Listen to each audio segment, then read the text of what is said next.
Hey guys, tonight we're plunging into the profound and, frankly, terrifying depths of the Egyptian afterlife, mythological journey so grand and complex, it makes modern fantasy epics look like a quick trip to the grocery store. Forget what you think you know about mummies and pyramids. It's just the glossy tourist brochure. The real story, the one etched into the walls of forgotten tombs and whispered on the banks of the Nile, is about something far more primal, the human struggle to make sense of the ultimate unknown. Imagine, for a moment, you're standing on the west bank of the Nile, the sun, a burning orb, sinking into the desert sand. And you watch as the light fades, knowing it will be reborn in the east tomorrow. The Egyptians saw this daily miracle not just as a celestial event, but as the fundamental blueprint for their own existence after death. It's a breathtakingly beautiful idea, this cosmic certainty that what dies will rise again. But here's the reality check. The little dark secret they knew. While the sun always comes back. Well, you probably won't survive this. Not in the same form anyway. Your soul will have to navigate a labyrinth of supernatural dangers. A path littered with monsters and presided over by gods who don't exactly play fair. You'll be tested, judged, and possibly, just possibly swallowed whole by a part lion, part hippopotamus, part crocodile devourer of souls named Amit. So, before you get comfortable, take a moment to like the video and subscribe, but only if you genuinely enjoy what I do here. And while you're at it, let me know where you're watching from and what time it is for you. Now, dim the lights, maybe turn on a fan for that soft background hum, and let's ease into tonight's journey together. Our story begins not with pharaohs and gold, but with the very first whisper of death in the desert wind. Long before the pyramids, before the great cities of Thebes and Memphis, the people of the Nile faced the same question we all do. What happens after we close our eyes for the last time? In the earliest pre-dynastic period, around 5000 BCE, their answer was simple, raw, and deeply intuitive. They buried their dead in shallow graves in the hot, dry sand of the western desert, the land of the setting sun. They didn't use coffins or grand tombs. They simply wrapped the body in linen or leather, often in a fetal position, and laid it to rest with a few personal possessions, a clay pot of food, a simple tool, a small amulet. And then something miraculous happened. The extreme aridity of the desert climate naturally preserved the bodies, turning them into what we now call natural mummies. This wasn't deliberate mummification, but it was an observation of immense power. The ancients saw that while the flesh of animals and enemies decayed, the bodies of their loved ones, placed in the sacred embrace of the sand, endured. Their features were preserved, their hair and skin remaining, a ghost of their former selves. This must have been a revelation. It suggested that death was not an erasure, but a transformation, preservation. The body, they believed, was essential for the journey to come, a vessel the spirit could return to. This is a mainstream historical fact that lays the groundwork for everything that follows. The accidental mummification of the pre-dynastic era directly influenced the complex funerary practices of later periods. This observation led to a fundamental, quirky tidbit of early Egyptian belief. The West was the land of the dead. It's no coincidence. The sun set in the west, disappearing into the underworld, and this is where the people laid their dead to rest. It was a physical and cosmic alignment. Every day, the sun god Ra made his journey from east to west, dying at dusk and being reborn at dawn. Their ancestors were simply following the sun's path, joining the gods on their eternal voyage. This belief system wasn't about a final judgment or a single paradise. It was a continuation of earthly existence, a mirroring of the cyclical nature of the cosmos. Historians still argue whether these earliest beliefs were about a grand cosmic rebirth or simply a desire to keep the deceased close and safe from scavengers. But the result was the same. A culture obsessed with preservation and a growing faith that death was a doorway, not a final wall. The simple sandy graves were the first step on a road that would eventually lead to the Great Pyramid of Giza. They saw the body as an anchor, something the spirit needed to return to receive offerings, and to maintain its connection to the world of the living. And as we'll see, that connection was everything, because the journey through the afterlife wasn't a solo trip. It required the help of the living and a body to come back to. As the sun continued its daily pilgrimage across the desert sky, The early Egyptians deepened their understanding of the afterlife, and their burial practices began to reflect this evolving theology.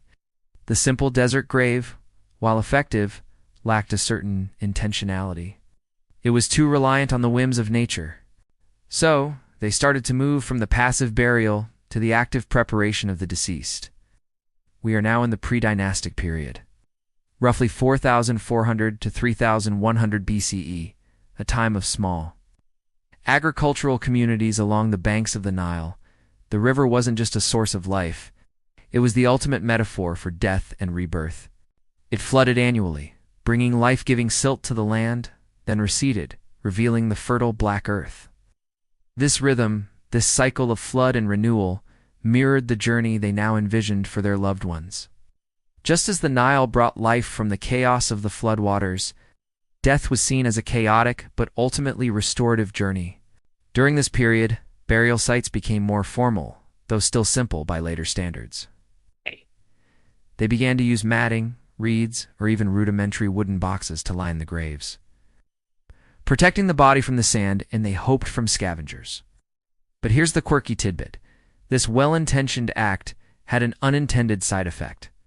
By insulating the body from the direct contact of the hot, dry sand, they prevented the natural mummification process. The body's now decomposed, which must have been a deeply unsettling revelation. The preservation that was once a given was now gone. This forced a new level of thought. If the body was essential for the afterlife, and the natural process was no longer a certainty, then humanity had to step in. This wasn't just about a neat burial anymore. It was about ensuring the soul's survival.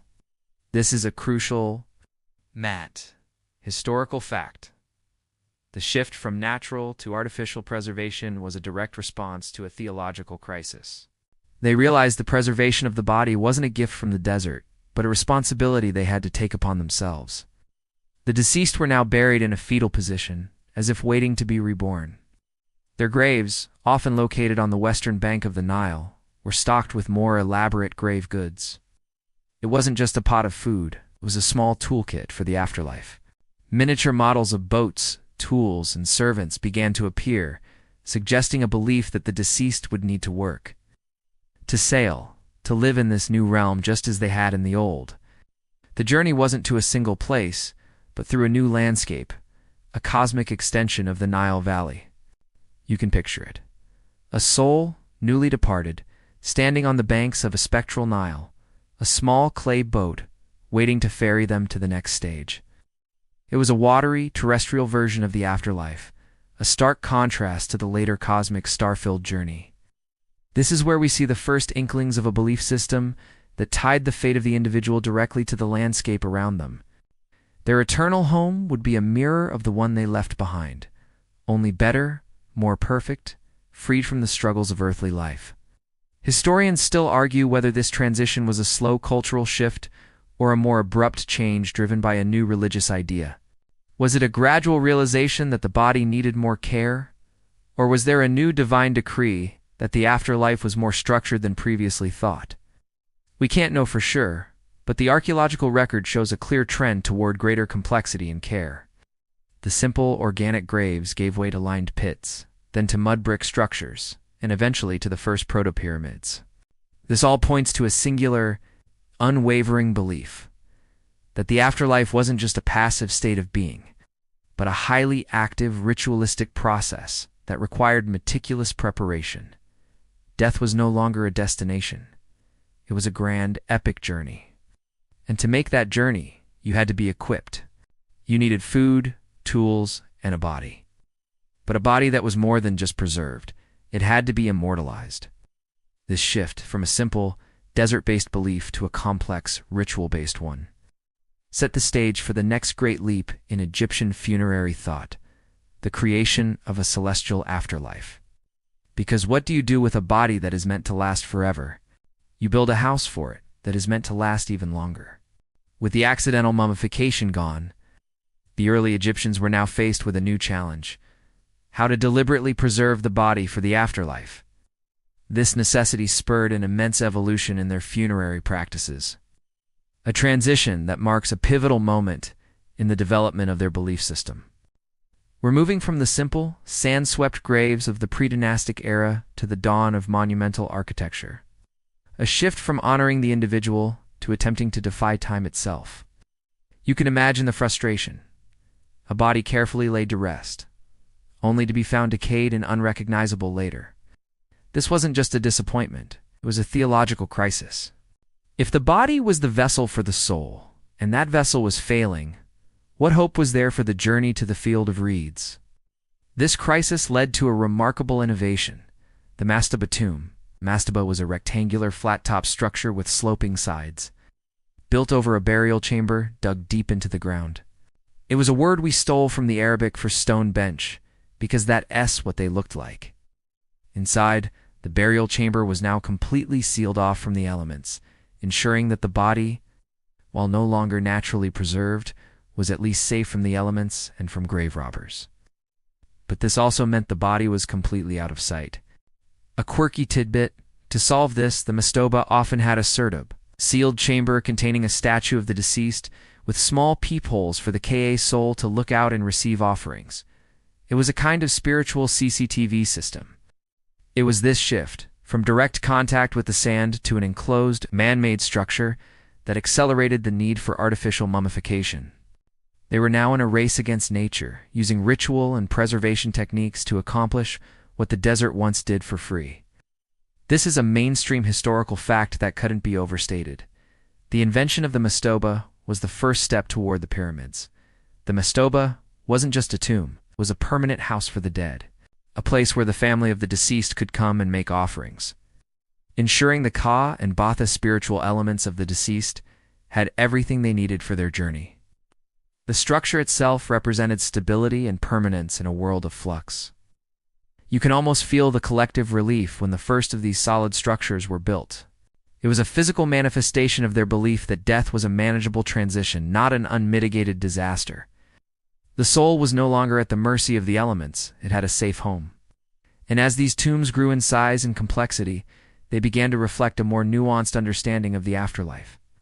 It wasn't just a watery journey down a cosmic Nile anymore. It was an ascending journey, a physical and spiritual climb toward the divine. Historians still argue whether the mastaba's emergence was a purely architectural innovation, or if it was driven by the rise of a more organized, centralized religion with a priestly class. Were these tombs a sign of a new top-down belief system, or a natural evolution from the simple graves? Whatever the cause, the effect was profound. The afterlife was becoming more structured, more ritualistic, and more focused on the preservation of the individual. The dead weren't just joining a cosmic river, they were ascending to a different plane of existence. And the mastaba was the ladder they needed. A ladder that, in the centuries to come, would grow and grow and grow, until it reached for the very stars. The simple, bench-like structure was just the beginning. The next step would be a leap of faith in engineering, transforming a simple home for the dead into a staircase for the gods. The move from the simple mastaba to the colossal pyramid was not just an architectural leap, it was a profound theological statement. It represented the moment when the afterlife became less about a terrestrial journey and more about a cosmic one. The first pyramid, the Step Pyramid of Djoser, built around 2670 BCE, wasn't a pyramid in the classic sense. It was essentially 6 mastabas, stacked one on top of the other, each one smaller than the last. You can almost see the minds of the architects working. If one mastaba is good, 6 must be better. This is a mainstream historical fact. This innovative design, created by the legendary Imhotep, was the first monumental stone building in the world and set the stage for all future pyramids. But the architectural form was a direct reflection of a new belief, a ladder to the stars. The Step Pyramid wasn't just a tomb, it was a device for the pharaoh to ascend to the heavens and join the circumpolar stars, the indestructibles, which never set below the horizon. The pharaoh's death was now a cosmic event, a moment of apotheosis. This is where the belief in the cult of the dead king truly takes hold. The pharaoh wasn't just a ruler in life. In death, he became a divine intermediary, a star god, who could intercede on behalf of his people with the other deities. His journey wasn't a struggle against the elements like the common man's. It was a planned, glorious ascent to his rightful place among the gods, This belief system created a separation between the afterlife of the king and the afterlife of everyone else. The king's eternity was assured. His power and divinity transcended death. This is a quirky tidbit. Some scholars suggest the sloped sides of later true pyramids were meant to represent the rays of the sun, making the pyramid a physical ramp or stairway.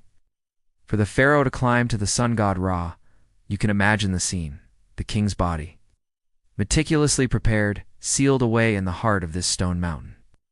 His spirit, the Ba, was free to fly out and back, visiting the land of the living. But his Ka needed a permanent home, a palace in death. The entire complex wasn't just a grave, it was an elaborate home for eternity, complete with fake doors for the Ka to pass through and a temple for the living to make offerings.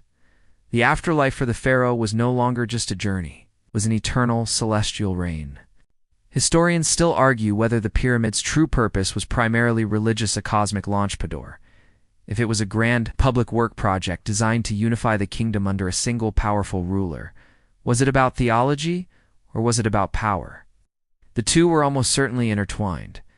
The pharaoh's control over the living was cemented by his promise to conquer death, a promise made manifest in the unparalleled scale of the pyramids. The afterlife, once a personal, terrestrial journey, had been scaled up. It was now an epic legend, a story told in stone and stars, a legacy that would echo for millennia. But what about the journey itself? What was the pharaoh's experience like inside the pyramid? The answer lies in the oldest religious texts in the world, the pyramid texts, which we'll explore next. With the pharaoh now destined for the stars, the need for a guidebook became paramount. The pyramids were the launch pads, but what was the flight plan? The answer lies in the oldest religious texts in the world, the pyramid texts. These were not books or scrolls, were thousands of hieroglyphic spells and incantations carved directly onto the walls of the burial chambers inside the pyramids of the Old Kingdom. Starting with the Pyramid of Unas around 2350 BC-E, this is a mainstream historical fact. These are the first known funerary texts, providing a direct window into the mind of the ancient Egyptians and their perception of the afterlife. And let me tell you, the journey they describe is wild. Forget the serene golden halls you might imagine. The pyramid texts describe a chaotic, dangerous, and almost psychedelic voyage through a night sky filled with ravenous gods and supernatural beings. The spells aren't gentle prayers. They are blunt, direct commands and threats. The pharaoh's spirit doesn't ask for safe passage, it demands it. A quirky tidbit: one spell, spell 273, is known as the cannibal hymn, in which the deceased pharaoh eats the organs of other gods to absorb their power. You can just picture a newly deceased king, fresh from his earthly reign, saying, "I'm not a tourist here, I'm the new management." The pharaoh's afterlife was not a peaceful retreat. It was an epic struggle for power, a continuation of his earthly reign on a cosmic scale. The purpose of these spells was to equip the pharaoh with the knowledge and power he needed to overcome the many obstacles he would face. The gods, for all their power, could be tricky. The deceased needed to know their names, their secret passwords, and the correct rituals to appease or bypass them. The journey took the pharaoh through the celestial sky, sailing in the sun god Ra's solar bark by day and navigating the perilous underworld by night. The ultimate goal wasn't just survival. It was to join Ra in his eternal cycle, becoming a star in his own right. The afterlife was a celestial bureaucracy, and these spells were the paperwork. Historians still argue whether the pyramid texts were a unified theological system or a collection of disparate spells compiled over centuries. Were they a cohesive narrative, or were they more like a spiritual grab bag, with the pharaoh taking whatever he needed for the journey? We can't know for sure. But their presence inside the tombs tells us one thing with certainty. The Egyptians believed that knowledge was the key to conquering death. And it was a knowledge that for a time was exclusive to the king. The afterlife was still a royal privilege, and the secrets of the cosmos were held tight within the stone walls of the pyramids. But a secret that powerful can't stay contained forever. The rest of the population, watching the pharaoh's magnificent journey to the stars, began to wonder, could they get a piece of that action too? The answer to that question would change everything. With the afterlife becoming a grand cosmic journey, and the body's preservation now a human responsibility rather than a gift from the desert, The ancient Egyptians doubled down on their efforts. This is where the deliberate art and science of mummification truly began to take shape. It wasn't just about keeping the body from decaying anymore. It was about transforming it into a divine, eternal vessel. The theological justification for this meticulous process was simple, but profound. The Ka and the Ba needed a physical anchor to return to. Without a recognizable body, the spirit was a lost wanderer, forever barred from the afterlife. This is a mainstream historical fact. The entire process of mummification was a ritualistic preservation designed to ensure the soul's successful journey. The process itself was a marvel of ancient technology and ritual. It was a long, laborious, and frankly smelly affair, taking around 70 days to complete.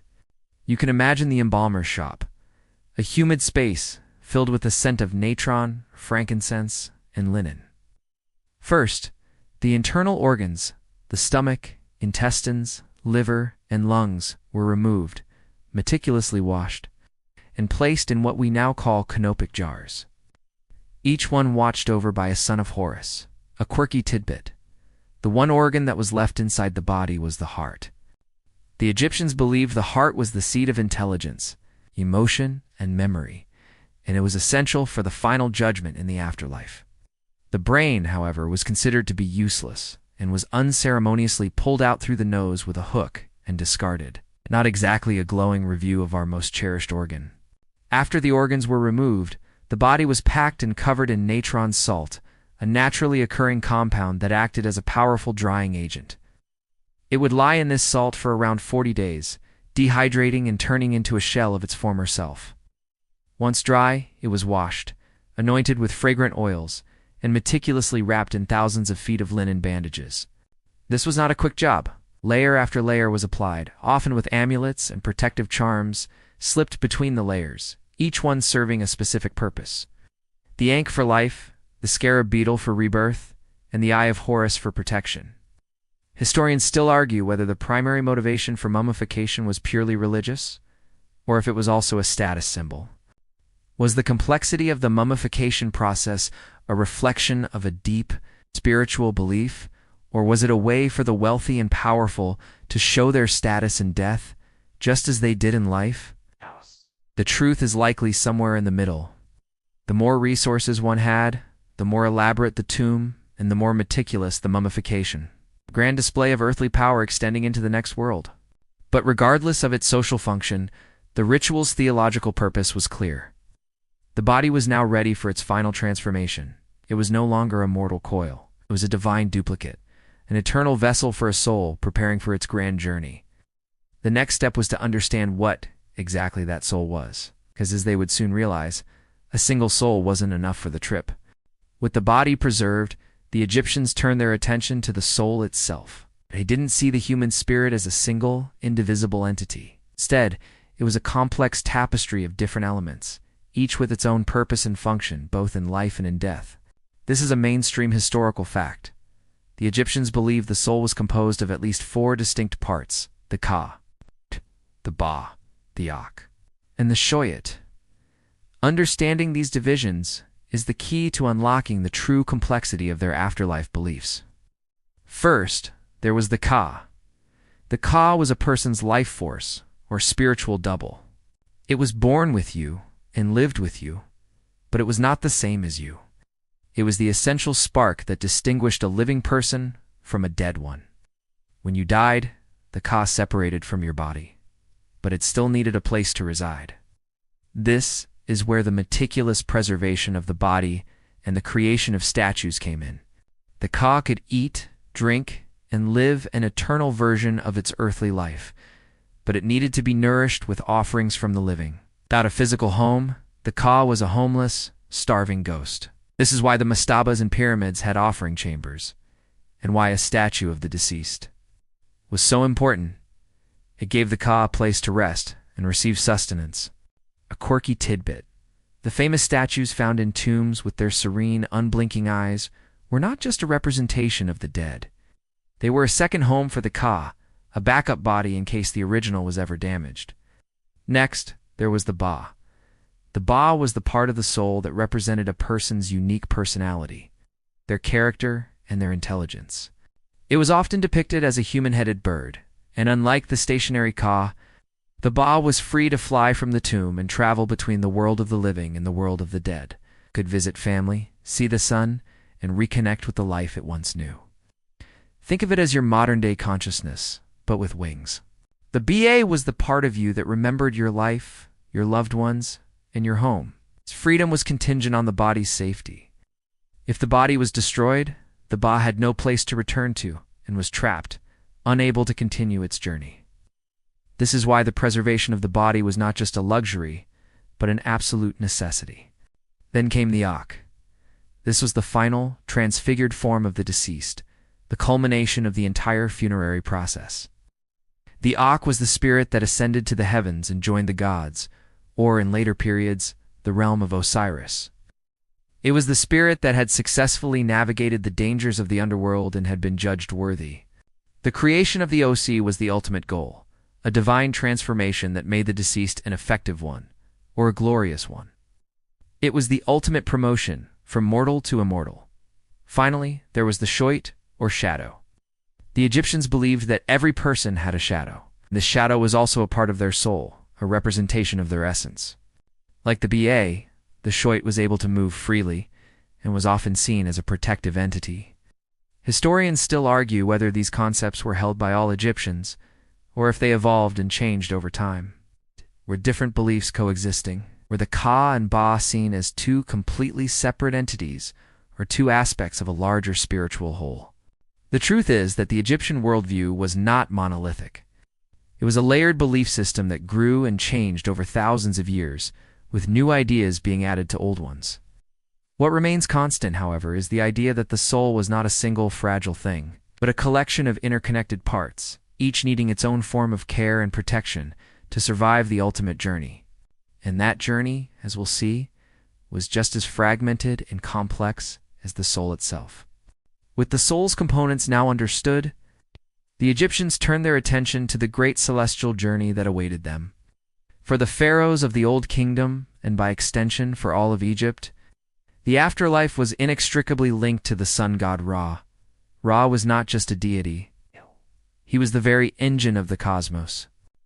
Every day he was born in the east, sailed across the sky in his solar bark, and died in the west, plunging into the terrifying underworld known as the Duat to fight the forces of chaos and be reborn at dawn. This is a mainstream historical fact. The sun's daily cycle was the primary mythological blueprint for the pharaoh's afterlife journey, and the Duat was the main stage for his transformation. The pharaoh's journey was an imitation, a perilous echo of Ra's cosmic voyage. His spirit, the Osi, was meant to join Ra in his solar bark, sailing through the hours of the day and night. But the journey through the Duat was no pleasure cruise. The Duat was a realm of immense danger, filled with monstrous creatures and lakes of fire. It was a dark, chaotic mirror of the earthly Nile, divided into 12 regions corresponding to the 12 hours of the night. A quirky tidbit: the sun god Ra was often depicted as a ram-headed man during his nightly journey, symbolizing his transformation and rebirth, and he was accompanied by an entourage of gods and spirits all fighting to keep his boat moving forward against the forces of darkness. The greatest threat in the Duat was the serpent Apep, the embodiment of chaos and cosmic evil. Each night, Ra's boat would have to confront Apep, the sun god, and his divine crew, to fight a desperate battle to defeat him and continue their journey toward the morning. The pharaoh's spirit, now aboard the solar bark, was a direct participant in this epic, nightly struggle. His survival depended on the success of Ra. If Ra failed, the sun would not rise, and the entire world, both the living and the dead, would be plunged into eternal darkness. The afterlife was not just a personal quest for paradise, it was a cosmic responsibility. Their fate was tied to the fate of the universe. Historians still argue whether the belief in the Duat as a physical place was universal, or if it was more of a metaphorical representation of the spiritual trials a soul would face. Were the Egyptians truly afraid of a giant serpent living in the underworld? Or was Apep a symbol for the despair and chaos that one must overcome to find peace? Whatever the case, the imagery of the Duat was powerful and terrifying. The pyramid text and later coffin texts are filled with spells designed to help the deceased navigate this perilous journey and defeat the monsters that stood in their way. But this grand, celestial, star-centered afterlife was primarily for the king. The common person, looking up at the night sky, could only wonder if they too could find a place in the sun god's boat. The answer to that question would mark the next great leap in Egyptian funerary thought, and it would come in the form of a small but powerful scroll. The exclusive star-focused afterlife of the pharaohs couldn't last forever. Its power began to decentralize during the First Intermediate Period c. 2181 to 2055 BCE. A new idea took hold, one that would democratize the afterlife and change the course of Egyptian religion. The secrets of the pyramid texts, once carved only on the inner walls of royal tombs, began to appear on the coffins of wealthy officials and noblemen. These are known as the coffin texts, and this is a mainstream historical fact. They represent the first major shift from an afterlife reserved for royalty to one that was accessible to the general population. This was a game changer. Imagine a society where only the king was guaranteed a shot at immortality. Now, for the first time, people of means could buy into the same promise. The afterlife wasn't just a cosmic journey with the sun god Ra. It was a journey for the individual, a path that could be purchased and prepared for. The coffin texts weren't just a rehash of the pyramid texts. They were a spiritual upgrade with new spells and new maps of the underworld. The focus shifted away from the chaotic and often violent stellar journey and toward a more structured, terrestrial one through the underworld, the Duat. You can picture it. A nobleman, perhaps a local governor, preparing for his final voyage. He no longer needed a pyramid. His coffin was his new vehicle, and the spells painted on its sides were his new guidebook. A quirky tidbit. Some of these spells were less about grand cosmic battles and more about mundane afterlife concerns, like ensuring you wouldn't have to eat your own feces or turn upside down. It was a very practical approach to eternity. This democratization wasn't just a social change. It was a theological one. The afterlife was no longer about becoming a star god and joining Ra. It was about becoming one with the god of the dead, Osiris. His myth, which had been a part of Egyptian mythology for centuries, now took center stage. The journey was no longer about ascending to the sky. It was about descending into the underworld, navigating its dangers, and ultimately being judged worthy to enter the field of reeds, a perfect, idealized version of the Nile Valley.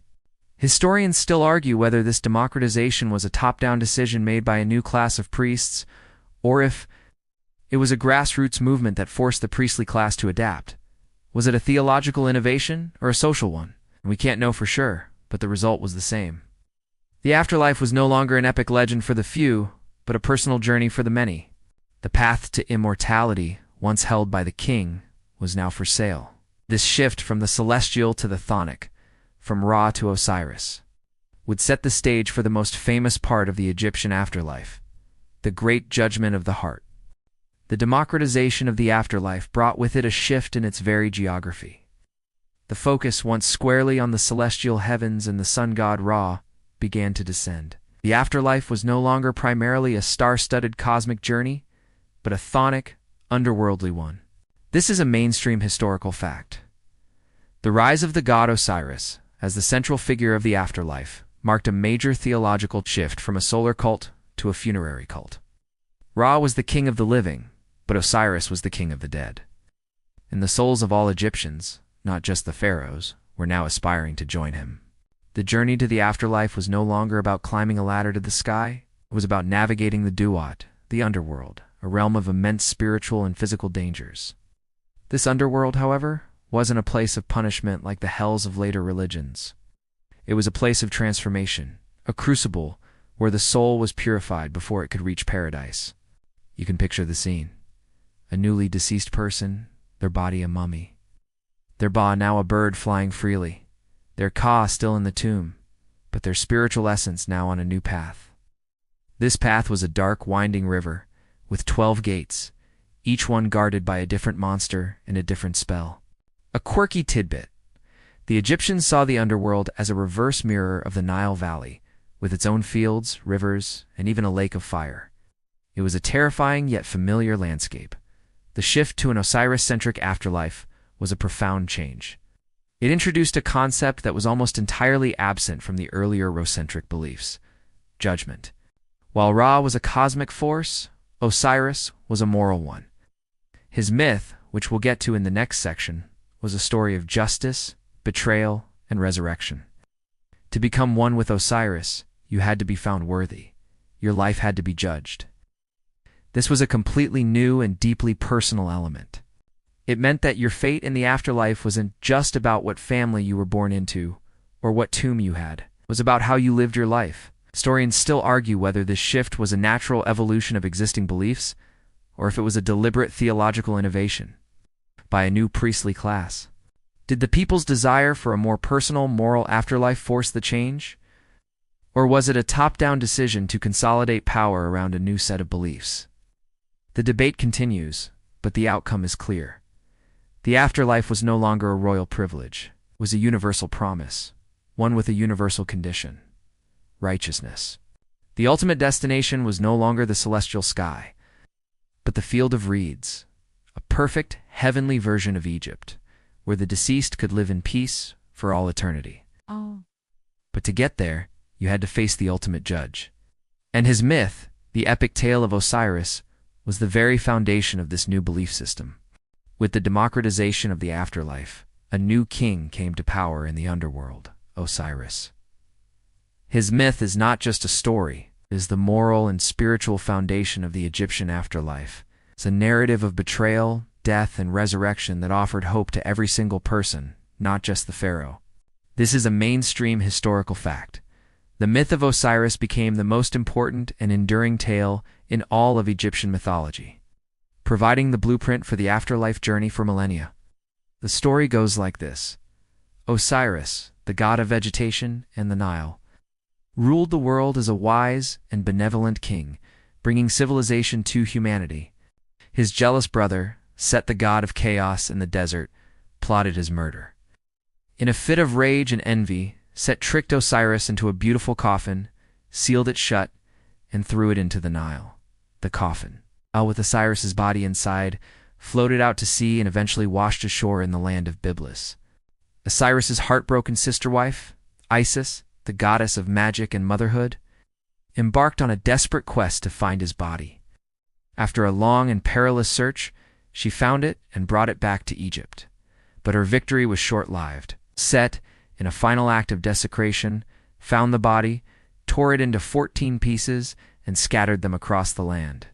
Isis, undeterred, set out on her second quest, this time to find every single piece of her beloved husband, with the help of her sister Nephthys and the jackal-headed god Anubis.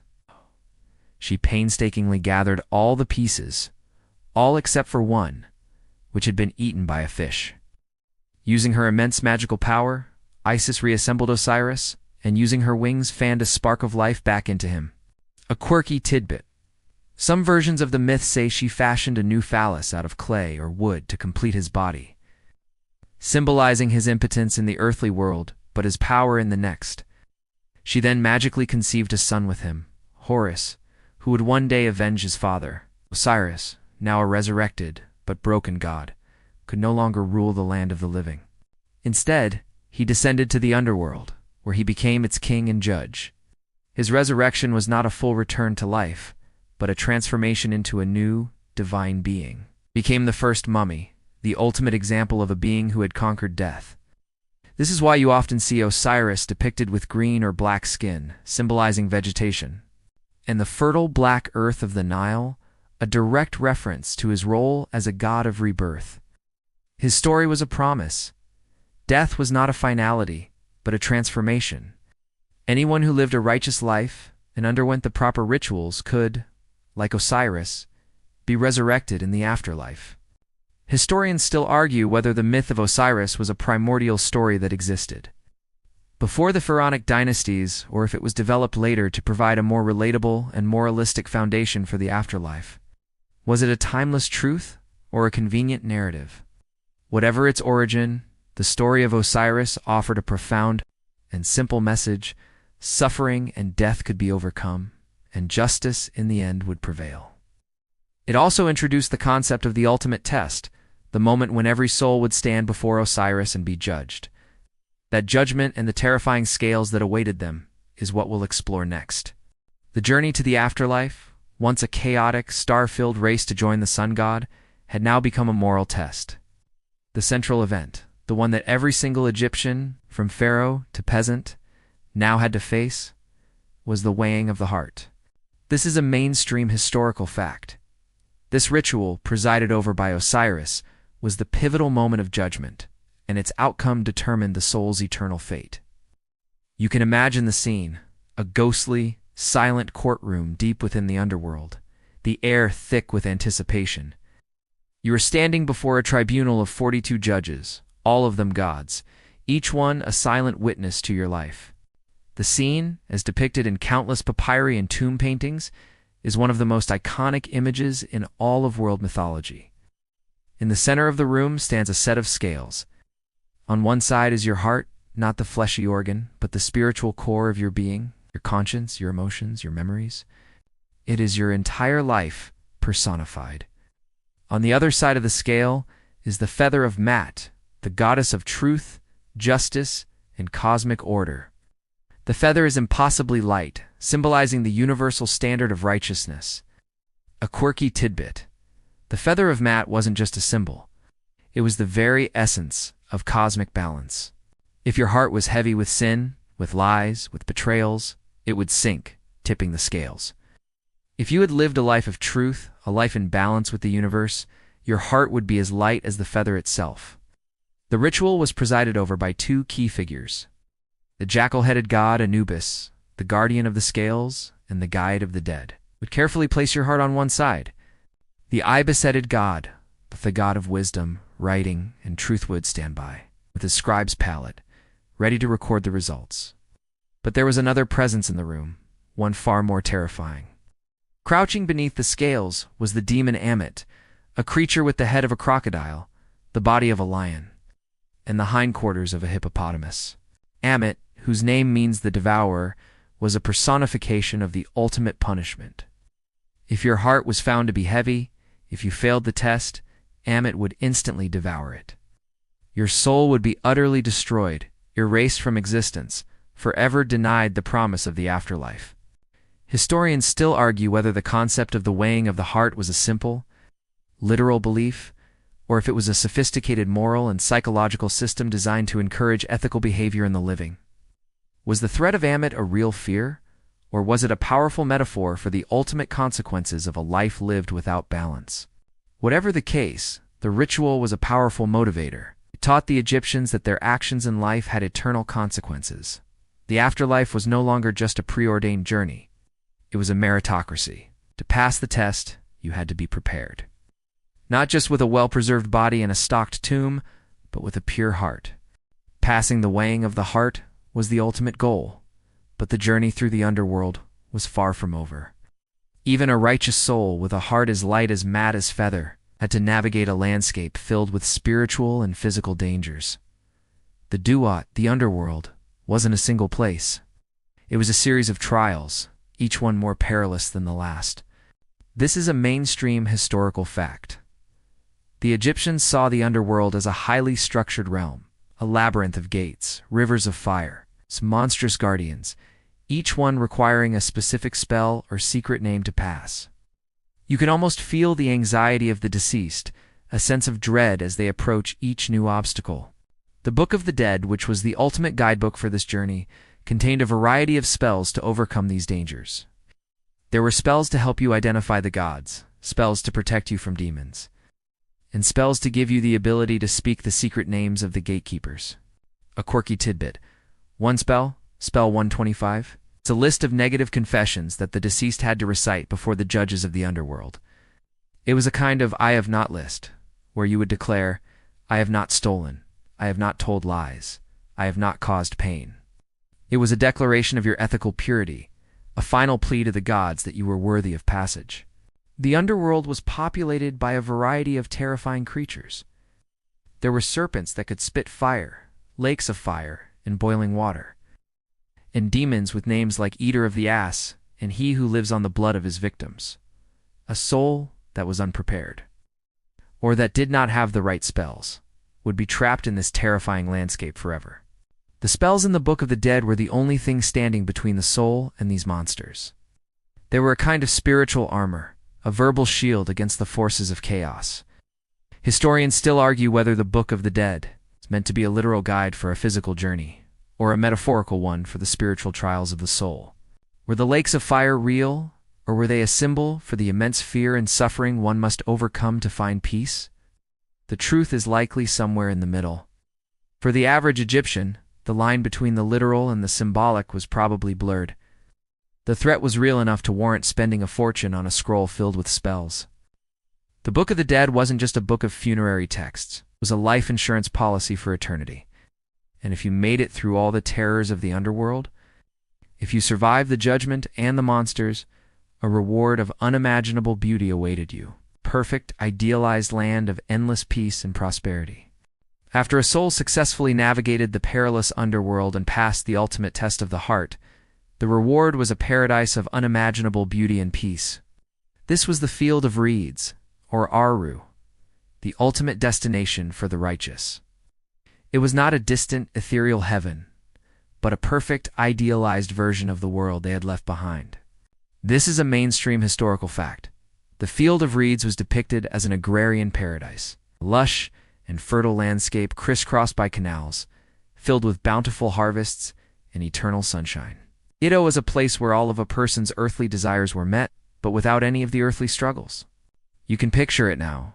The cool, soft air, the smell of fresh earth, the sound of the wind rustling through the reeds. You are finally at peace, surrounded by your family and loved ones, forever. The Field of Reeds was not a place of idle leisure. The deceased were expected to work, but the work was easy, and the reward was great. You would tend to your own fields, fish in the abundant waters, and live in a house that was a perfect replica of your earthly home, but without the need for repairs or the fear of floods. A quirky tidbit. The Egyptians believed that to avoid doing the hard labor in the afterlife, they could bring with them small figurines called ushabti, meaning answerers. These ushabti would magically come to life and perform the labor for them. You can almost hear the conversation. "Hey ushabti, I'm feeling a bit lazy today. Could you get to work on the wheat field? I've got some fishing to do." It was the ultimate cheat code for eternity, a way to have your paradise and enjoy it too. The goal was to live a life of eternal joy, a mirror image of the most perfect parts of earthly existence. The deceased were free from sickness, from pain, and from the worry of scarcity. They were effective ones, or ox, who had conquered death and had become divine. They had been reunited with their loved ones and their spiritual doubles. The Ka and Ba were free to live in eternal harmony. Historians still argue whether the Field of Reeds was a universal destination for all who passed the test, or if there were different levels of paradise based on a person's social status or piety. Was the afterlife a single, unified paradise, or was it a tiered system? We can't know for sure, but the promise of the Field of Reeds was a powerful one. A vision of an afterlife that was not about a vague spiritual existence, but a tangible physical continuation of the best parts of life. It was a promise that made the terrifying journey through the underworld worthwhile. And the guides for this journey, the coffin texts, would soon give way to the ultimate guide, the one we know best today. The democratization of the afterlife brought with it a need for a more personalized guidebook. The coffin texts, painted on the interiors of coffins during the Middle Kingdom c. 2055 to 1650 BCE, were a direct response to this need. They represented a major step forward from the royal-centric pyramid texts, as they were accessible to a much wider audience than anyone who could afford a painted coffin. This is a mainstream historical fact. The coffin texts were essentially a collection of spells, maps and illustrations designed to guide the deceased through the underworld and ensure their successful resurrection. Unlike the pyramid texts, which were standardized and often quite cryptic, the coffin texts were more interactive and tailored to the individual. They contained spells for a variety of specific situations, from how to pass a fiery lake to how to avoid being trapped in a net by a hostile god. You can almost imagine an ancient Egyptian family poring over the spells, spiritual to-do list for their loved one's final journey. A quirky tidbit. Some of these texts even contained illustrations, a kind of ancient infographic of the underworld, with diagrams showing the correct path through its various gates and dangers. It was a visual guide for the soul, a spiritual GPS system that ensured they didn't get lost in the dark. The coffin texts also show a deepening of the mythology. The underworld, or duat, was now seen as a more complex and detailed place, with specific regions and specific challenges. The deceased was no longer just a passive passenger in Ra's solar bark. They were an active participant in their own salvation, using the spells and knowledge from the texts to overcome every obstacle. They were in control of their own destiny, as long as they had the right spells in their spiritual arsenal. Historians still argue whether the coffin texts were a sign of religious freedom, or if they were an example of a new form of priestly control, where the knowledge of the afterlife was no longer exclusive to the king but was now for sale to the highest bidder. Was this a genuine spiritual democratization? Or was it a form of religious capitalism? Can't know for sure, but the result was a highly personalized and deeply practical guide to the afterlife that set the stage for the most famous of all funerary texts, the Book of the Dead, which we'll discuss next. With the democratization of the afterlife, a new king came to power in the underworld, Osiris.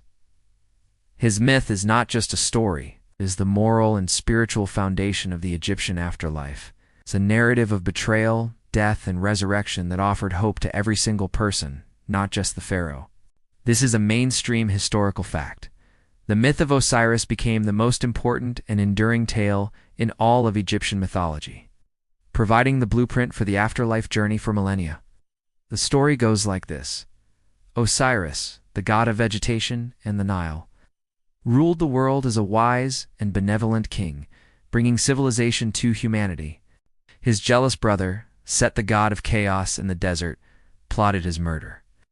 In a fit of rage and envy, Set tricked Osiris into a beautiful coffin, sealed it shut, and threw it into the Nile. The coffin, with Osiris's body inside, floated out to sea and eventually washed ashore in the land of Byblos. Osiris's heartbroken sister-wife, Isis, the goddess of magic and motherhood, embarked on a desperate quest to find his body. After a long and perilous search, she found it and brought it back to Egypt. But her victory was short-lived. Set, in a final act of desecration, found the body, tore it into 14 pieces, and scattered them across the land. Isis, undeterred, set out on her second quest, this time to find every single piece of her beloved husband, with the help of her sister Nephthys and the jackal-headed god Anubis. She painstakingly gathered all the pieces, all except for one, which had been eaten by a fish. Using her immense magical power, Isis reassembled Osiris, and using her wings fanned a spark of life back into him. A quirky tidbit. Some versions of the myth say she fashioned a new phallus out of clay or wood to complete his body, symbolizing his impotence in the earthly world, but his power in the next.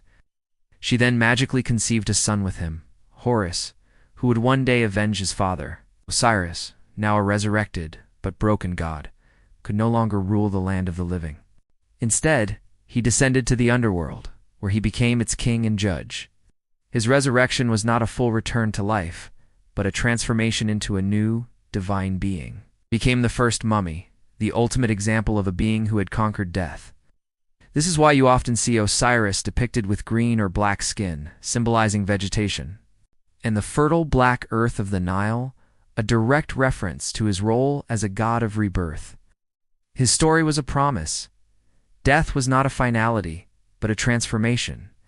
Anyone who lived a righteous life and underwent the proper rituals could, like Osiris, be resurrected in the afterlife. Historians still argue whether the myth of Osiris was a primordial story that existed before the pharaonic dynasties, or if it was developed later to provide a more relatable and moralistic foundation for the afterlife. Was it a timeless truth or a convenient narrative? Whatever its origin, the story of Osiris offered a profound and simple message: suffering and death could be overcome, and justice in the end would prevail. It also introduced the concept of the ultimate test, the moment when every soul would stand before Osiris and be judged. That judgment and the terrifying scales that awaited them, is what we'll explore next. As we've seen, the Egyptian afterlife was not a vague, ethereal concept. It was a highly structured and bureaucratic process, a spiritual extension of the complex society they lived in. It had its own rules, its own officials, and its own procedures. This is a mainstream historical fact. The afterlife was seen as a kind of cosmic administration, celestial bureaucracy where every soul had to be processed and approved. You can almost feel the presence of unseen scribes and judges, the shuffling of papyrus, and the endless recitation of spells. Every step of the journey, from mummification to the final judgment, was a ritualized process with specific roles and responsibilities. The embalmers, the priests, and the scribes were all part of this elaborate system. They were the civil servants of the afterlife, and their job was to ensure that the deceased had all the tools and knowledge they needed to navigate the system successfully. The tomb itself was not just a burial site. It was a highly organized filing cabinet with canopic, jars, Ashabti figures, and a copy of the Book of the Dead all neatly arranged for the deceased to access when they needed them. A quirky tidbit, the Ashabti, those little worker figures, were often inscribed with their own spells, a kind of magical contract that ensured they would perform their duties in the afterlife. It was a spiritual labor system with a magical workforce. The afterlife was governed by a pantheon of gods who were not just powerful deities, but also judges and administrators. Osiris was the king and judge, Thoth was the celestial scribe, and Anubis was the embalmer and guide. It was a divine government, and its rules were as strict and as detailed as any on earth. The concept of Mat, the goddess of truth and cosmic order, was the ultimate law. Every action, every thought, every single moment of a person's life was measured against her feather, a symbol of the ultimate ethical standard. Historians still argue whether this administrative view of the afterlife was a reflection of the centralized, bureaucratic nature of the Egyptian state, or if the state itself was built to mimic this divine order. Did the Egyptians create a bureaucratic afterlife because that was the world they knew? Or did they create a bureaucratic world because they believed it was the divine order of the cosmos?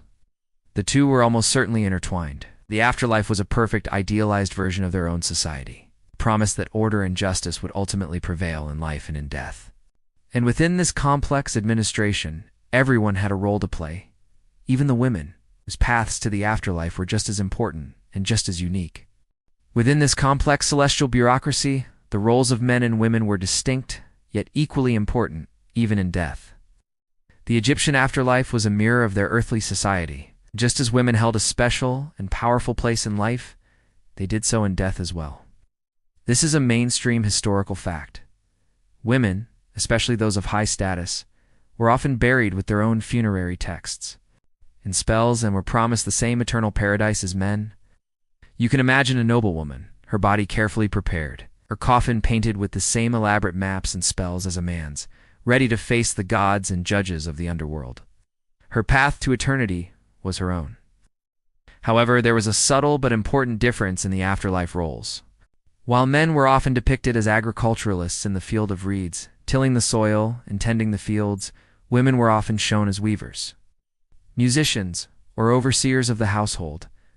A quirky tidbit: the Ashabti figures of women were sometimes depicted carrying baskets or tending to household chores, a reflection of their earthly duties, which were seen as equally valuable in the next world.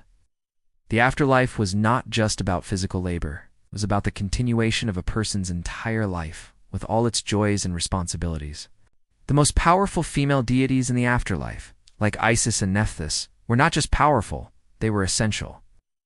Isis was the ultimate symbol of love, magic, and resurrection, the goddess who brought Osiris back to life. Her magic was the very force that made the afterlife possible. Nephthys was her sister and ally, a constant companion in her quest to find Osiris's body. These goddesses were not just divine figures. They were models for the deceased, offering guidance and protection on the journey.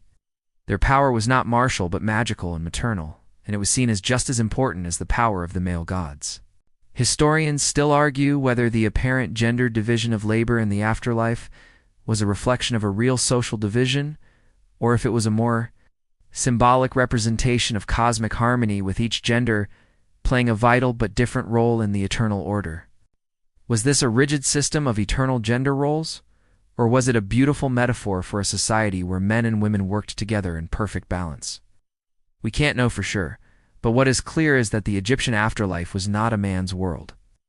It was a world where both genders had to face their own trials, and where both were promised a final, peaceful rest.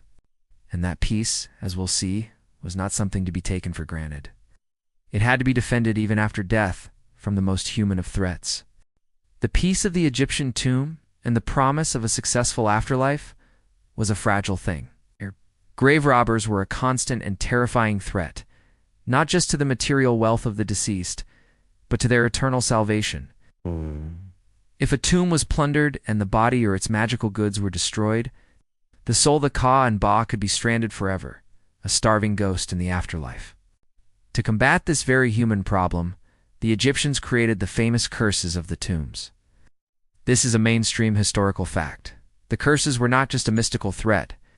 They were a psychological deterrent, a final line of defense against those who would desecrate the sacred resting places.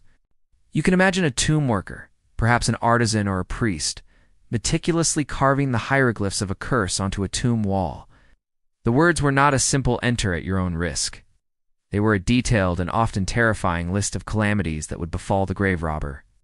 They promised everything from pestilence and famine to eternal wandering and the loss of one's own soul.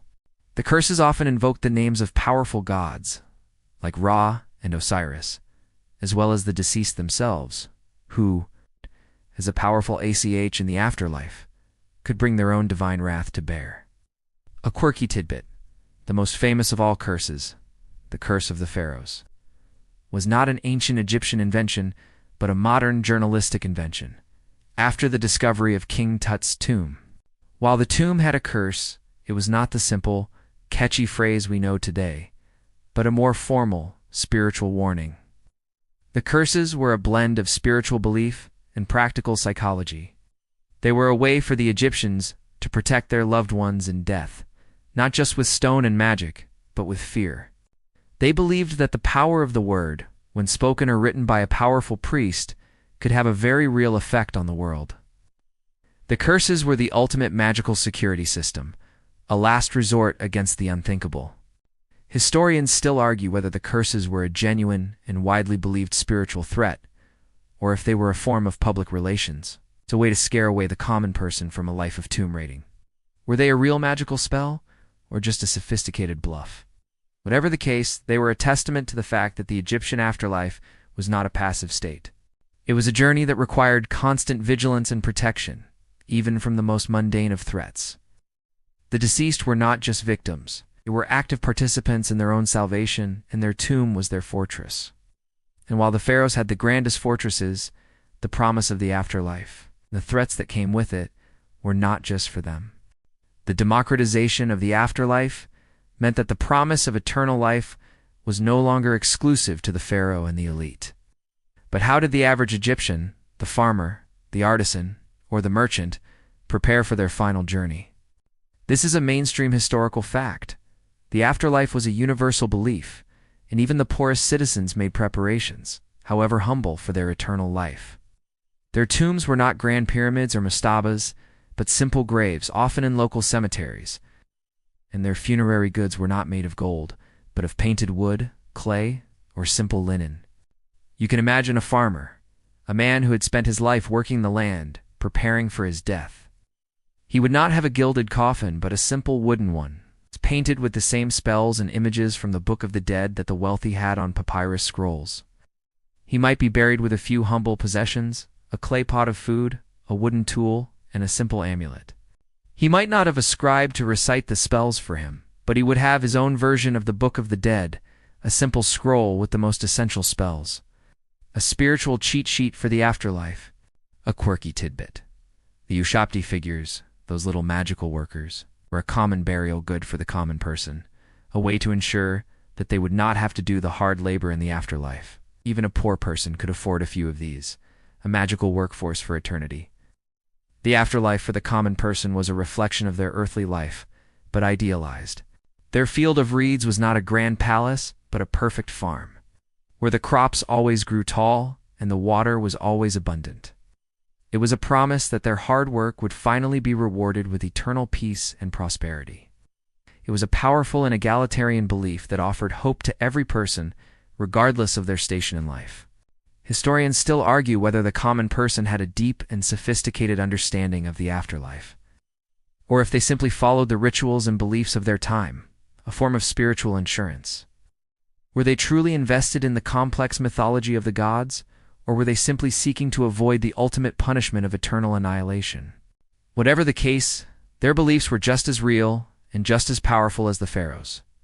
The Egyptian afterlife was a universal story, a shared mythology that bound a diverse society together. But this story, like all stories, would eventually change, as new cultures and new beliefs arrived on their shores. The long, uninterrupted flow of Egyptian funerary tradition began to meet new currents with the arrival of foreign powers. First came the Greeks, then the Romans, and with them, new ideas about life, death, and the gods. This is a mainstream historical fact.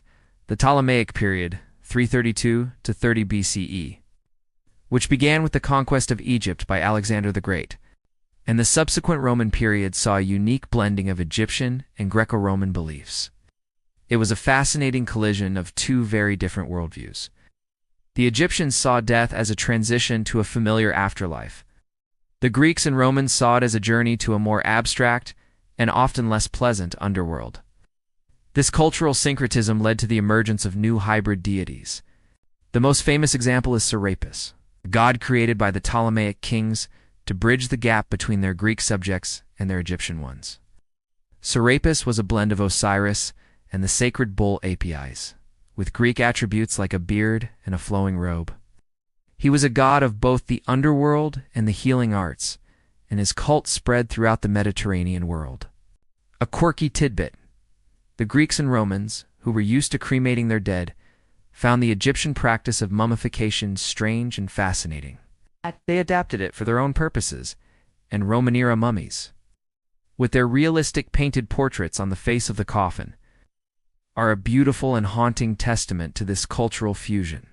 The Greek and Roman presence also led to a change in the way the afterlife was depicted. The art and iconography of the tombs became more Hellenistic, with more realistic, naturalistic depictions of the deceased and the gods. The long formal texts of the Book of the Dead were often replaced with shorter, more personal epitaphs and prayers. The afterlife was becoming less of a cosmic bureaucracy and more of a personal plea to a divine power. Historians still argue whether this blending of beliefs was a genuine spiritual fusion or a political maneuver by the ruling elite to maintain control. Did the Egyptians truly embrace these new gods, or were they simply adapting their traditions to survive in a new world? Whatever the case, the traditions endured. The core beliefs of the afterlife, the importance of the body, the judgment of the heart, the promise of the field of reeds persisted, even as new names and new faces joined the pantheon of the gods. The unseen origins of the Egyptian afterlife, those ancient whispers in the desert, were now echoing across the Mediterranean. But as with all things, this phase would eventually come to an end, giving way to an entirely new set of beliefs. The traditions of ancient Egypt, once the sole source of a rich and detailed afterlife, began to fade with the rise of New World religions. The arrival of Christianity, and later Islam, marked the final chapter for the ancient Egyptian belief system. This is a mainstream historical fact. The monotheistic religions, with their emphasis on a single god and a final judgment, gradually replaced the polytheistic pantheon of the pharaohs. The intricate mythology of Osiris, Ra, and the Duat was absorbed, transformed, or simply forgotten. The concepts of the Egyptian afterlife did not vanish without a trace, however. They were absorbed and reinterpreted by the new belief systems. It's the idea of a final judgment, where a soul's deeds are weighed. It's a clear echo in the Christian and Islamic concepts of Judgment Day. The idea of a paradise, a perfect place for the righteous, has a parallel in the Christian heaven and the Islamic Jannah. The concept of the soul as a collection of different parts, the Ba and the Ka, was reinterpreted through a different lens, but the core idea of a spiritual essence that survives death persisted. A quirky tidbit: the Coptic Christians of Egypt were the direct descendants of the ancient Egyptians. Still use a liturgical calendar that is based on the ancient Egyptian one, a beautiful and enduring link to the past. The ancient Egyptian worldview, with its emphasis on cycles and rebirth, was replaced by a linear one, with a clear beginning and a clear end. The sun god Ra's journey was no longer a model for the soul. It was just a celestial event. Osiris's resurrection was no longer a promise for all. It was a unique and divine event. The great mythology that had been built over thousands of years was now seen as a collection of ancient fables. Historians still argue whether this transition was a violent and abrupt one, or a slow and gradual one, a natural evolution of a culture that was ready for a new set of answers. Did the Egyptians willingly abandon their beliefs, or were they forced to adopt new ones? The truth is that it was likely a long and complex process, with old beliefs and new ones coexisting for centuries. The mummies and tombs of the pharaohs, once the ultimate symbols of an eternal promise, were now seen as curiosities, remnants of a world that was now gone. But the story of that world, of its epic and forgotten legends, was far from over. It was about to be reborn in a new and unexpected way. The Egyptian afterlife, once lost to the sands of time, was rediscovered in the modern era, and with that rediscovery, it was reborn. From dusty scrolls and forgotten tombs, the world was introduced to an epic mythology that, in many ways, was far more grand and detailed than the Greco-Roman myths that had dominated Western thought for centuries. This is a mainstream historical fact. The discovery of Tutankhamun's tomb in 1922 and the subsequent curse of the pharaohs ignited a global obsession with ancient Egypt, and with it a renewed interest in their beliefs about death and the beyond. But the story of the Egyptian afterlife did not stay in the academic libraries or the museum halls. It seeped into our popular culture, becoming a powerful and often simplified source of inspiration for books, films, and video games. A quirky tidbit. The modern trope of the mummy as a reanimated, bandage-wrapped monster is a direct descendant of the Egyptian belief that the preserved body was a vessel for a returning spirit. We took their most sacred ritual and turned it into a horror movie monster, a testament to the power of their imagery. The Egyptian afterlife, with its rich and terrifying imagery, became a shorthand for all things ancient and mysterious. The concept of the Book of the Dead, with its magical spells and incantations, has appeared in countless stories. The weighing of the heart, with its dramatic stakes and its powerful moral lesson, is a concept that has been reinterpreted in everything from children's cartoons to video games. The images of the jackal-headed Anubis and the terrifying Ammit have become as iconic as any monster from Greek or Roman myth. Historians still argue whether this pop culture reinterpretation is a respectful tribute or a gross misrepresentation of a complex belief system. Are we honoring the ancient Egyptians by keeping their stories alive, or are we cheapening their sacred beliefs by turning them into entertainment? The answer is likely both. We are, in our own way, keeping their mythology alive, but we are also twisting it into a new shape. A form that is often more terrifying and less hopeful than the original, but the power of these ancient myths is undeniable. They still speak to us even thousands of years later because they address the one question that all of us, no matter what our culture or religion, must face. We have journeyed through millennia of beliefs, from the simple desert grave to the celestial bureaucracy of the gods. We've seen the Egyptian afterlife evolve from a terrestrial journey to a cosmic one, and from a royal privilege to a universal promise. The question that remains, the one that makes this ancient mythology still so compelling, is why? Why did this particular worldview, with its intricate details and epic legends, endure for so long? This is a mainstream historical fact. The longevity and complexity of the Egyptian afterlife are unparalleled in the ancient world, a testament to a culture's unwavering belief in the human soul's ability to triumph over death. The unseen origins of the Egyptian afterlife are not just a historical curiosity, they are a profound human story. They are a story about a people who looked at the cycles of nature, the setting and rising sun. The annual flooding of the Niland saw a reflection of their own lives and deaths. They saw that what dies can be reborn, that what is lost can be found again, and that the universe itself is an eternal cycle of death and rebirth. A quirky tidbit. The Egyptian god Khepri, the scarab beetle, was a symbol of this cosmic rebirth. As he was seen rolling the sun across the sky each day, a perfect miniature of the great sun god Ra's journey. The Egyptian afterlife was, at its core, a mythology of hope. It was a promise that death was not an end, but a transition. It was a promise that justice would ultimately prevail, that a righteous life would be rewarded, and that love, the love of Isis for Osiris, could conquer even death. This is why their myths still resonate with us today. They speak to our deepest fears and our greatest hopes. They tell us that we can survive, that we can be transformed, and that we are a part of a much grander, more epic story than we could ever imagine. Historians still argue whether the Egyptian belief system was a triumph of reason or a triumph of faith. Was it a logical system built on observation and ritual, or was it a beautiful and elaborate story created to comfort a people in the face of the ultimate unknown? Whatever the case, it was a system that worked. It provided a framework for life and a path for death. It gave them a sense of control over the one thing that no one can ever truly control. And that, in the end, is the greatest power of all mythology. It gives us a map for the darkness, a promise that we are not alone. We've journeyed together from the simple sandy graves of a forgotten past to the cosmic bureaucracy of a highly structured afterlife. We've seen how a people, facing the ultimate unknown, built a mythological system of incredible complexity and awe-inspiring grandeur. The unseen origins of the Egyptian afterlife are not just about mummies and pyramids. They are about a culture's profound and enduring belief in life after death. A belief so strong it transformed their landscape and their very existence. This is a mainstream historical fact. The Egyptian worldview of death as a journey of transformation, and rebirth as a cyclical one, a direct mirror of the natural world they lived in. The sun sets and rises. The Nile floods and recedes. Life, death, and rebirth are not just concepts. They are the very rhythm of the cosmos.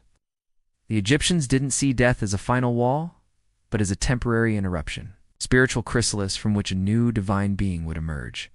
A quirky tidbit, the symbol of the Ouroboros, a snake eating its own tail, while not of Egyptian origin, perfectly encapsulates this cyclical worldview of life that is a continuous loop, an end that is also a beginning. The Egyptian afterlife, in all its forms. From the stellar journey of the pharaohs to the moral trials of the common person, was a mythology of resilience and hope. It was a promise that even in the face of the ultimate end, there was a beginning. It gave them a sense of purpose and a framework for living a good life, because they knew that their actions would have eternal consequences. It gave them a sense of control over the one thing that no one can ever truly control, death itself. Historians still argue whether the Egyptian afterlife was a unique and isolated belief system, or if its core ideas were a part of a wider universal human experience. Did the Egyptians invent this story, or did they simply articulate a truth that all cultures in some form have come to understand? Whatever the case, their story endures. It's a soft whisper in the desert wind, a calming presence in the face of our own mortality. So now, as we leave the tombs and the temples behind, let the echoes of this ancient myth fade into the night. It is a story that has been told, and a journey that has come to an end. For now, the sun has finally set on our journey through the unseen origins of the Egyptian afterlife. The grand palaces of the dead, the labyrinthine underworlds, and the scales of cosmic justice are now fading into the quiet shadows of your imagination. The whispers of the desert wind, which once spoke of a journey to the stars, now simply say goodnight. You are safe. You are at home. And the promise of a peaceful field of reeds is a comfort to hold in your thoughts. Let the final echoes of this epic legend drift away, like the last grains of sand in an hourglass. The story is over, but the myth remains. Now, drift away, and let your dreams be as beautiful and as peaceful as a sun-drenched day on the banks of the eternal Nile. The gods of Egypt are watching over you, and the journey is complete. Sleep well, my friend.